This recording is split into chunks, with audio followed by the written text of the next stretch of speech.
This channel does not promote any violent, harmful, or illegal activities. All content provided by this channel is meant for an educational purpose only.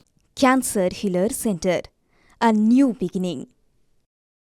প্রায় এক মাস অন্তর্বর্তী জামিনের মেয়াদ বাড়ল কালীঘাটের কাকু ওরফে সুজয় কৃষ্ণ ভদ্রর।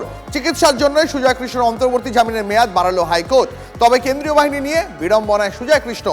আরো বিস্তারিত জানবো, কথা বলবো আমাদের সঙ্গে প্রতিনিধি শ্রাবন্তী রয়েছেন টেলিফোন লাইনে। শ্রাবন্তী, দেব, জামিনের শর্ত একটাই ছিল যে কেন্দ্রীয় বাহিনী তার বাড়ির বাইরে থাকবে, তাকে প্রহরা দেবে, কারা আসছেন সেই বিষয় নিয়ে নজরদারি করবে। সিবিআই এর এমনটাই বক্তব্য ছিল এবং তাতে অনুমতি দিয়েছিল আদালত।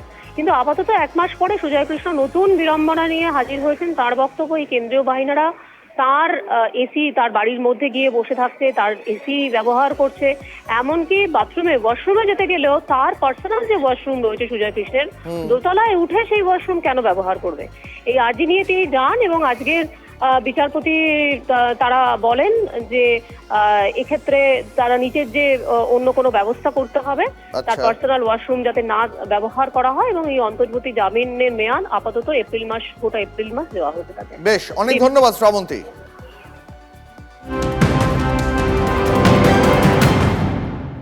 আর এবার দেখাবো আপনাদের দক্ষিণ কলকাতায় বিজেপির অন্দরে কোন্দল। দলের বৈঠক চলাকালীন দুই গোষ্ঠীর মধ্যে হাতাহাতি, চেয়ার ছোড়াছুড়ি, ভাঙচুর। 125 নম্বর ওয়ার্ডে ঠাকুরপুকুরের আনন্দনগরের এই ঘটনায় বন্ধ শিবির অস্বস্তিতে।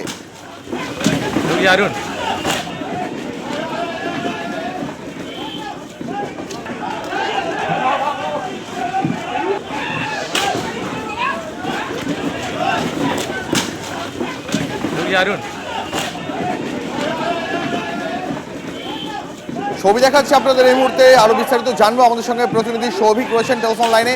সৌভিক, কোন ঘটনাকে কেন্দ্র করে হাতাহাতি, চেয়ার ছোড়াছুড়ি, ভাঙচুরের সূত্রপাত?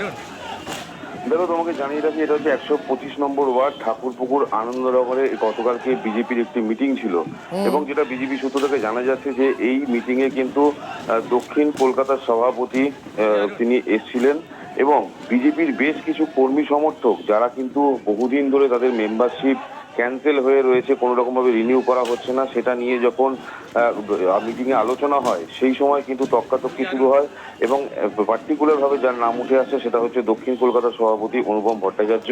তার সঙ্গে কিন্তু অপর আরেক গোষ্ঠীর দ্বন্দ্ব বাধে এবং সেই দ্বন্দ্ব, তারপরে হাতাহাতি, তারপর চেয়ার ছোড়াছুড়ি, এমনকি বেশ কয়েকজন দক্ষিণ কলকাতার যারা নেতৃত্ব স্থানীয় তাদের মুখে কিন্তু কালি মাখিয়ে দেয় এখানকার যারা কর্মীরা ছিল এবং কর্মীদের এক অংশের বক্তব্য যে তাদের যে মেম্বারশিপ কার্ড, সেই মেম্বারশিপ কার্ড রিনিউ করা হচ্ছে না, তাদেরকে দল অনেকদিন ধরে বসিয়ে রেখেছে এবং নেতৃত্বদের উপরে কিন্তু কর্মীদের একটা ক্ষোভ এবং সেই ক্ষোভের বহিঃপ্রকাশ গতকালকে দেখা গেল 125 নম্বর ওয়ার্ডের ঠাকুরপুকুর আনন্দনগরে। একেবারেই সৌভিক, অনেক ধন্যবাদ তোমাকে, নজর রাখো।